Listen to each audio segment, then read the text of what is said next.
አይቶ ይፈርድበታል። ይህ የማይጠረጠር ነገር ነው። ጨካኙ ንጉሥ ያደረገውን ስሙ።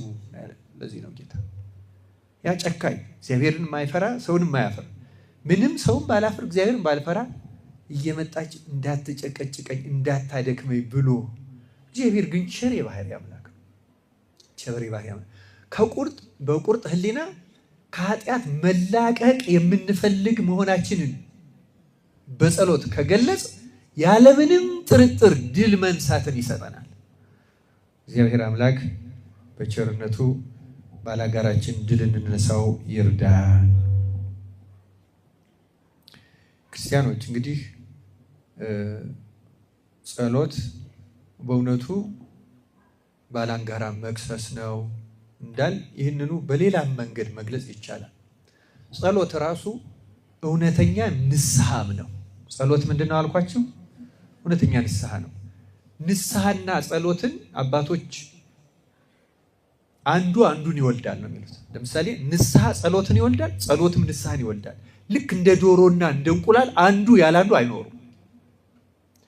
ንስሐ ያለ ጸሎት ሪፖርት አይደለም። ሄዶ ለካህን ተናግሮ ይህን አድርግ ተብሎ ልክ ሐኪም ቤት ሄዶ ይህን ዋጥበት ይህን እንዲያደርግ እንደሚባለው አይደለም። እንደዛ አይደለም እውነተኛ ንስሐ ሁልጊዜ ራስን መውቀስ ነው እና መውቀስ የሌለውም ጸሎትም የለም።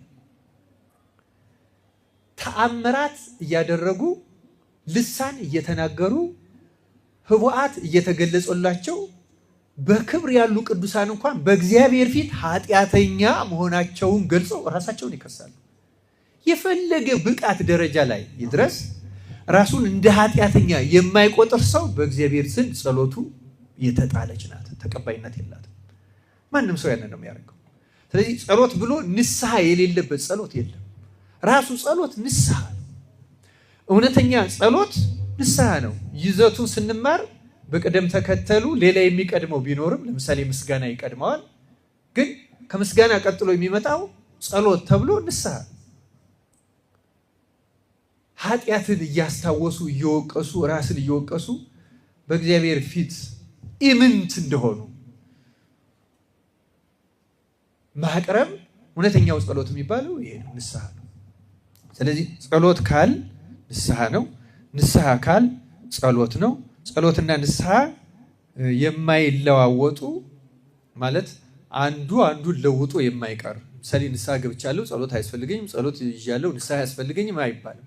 ጸሎትም ንስሐ ነው፣ ንስሐም ጸሎት ነው። አንዱ ያለ አንዱ የማይሆኑ አንዱ እውነተኛ ከልቡ የሚጸጸት ሰው ለምሳሌ እውነተኛ ራሱ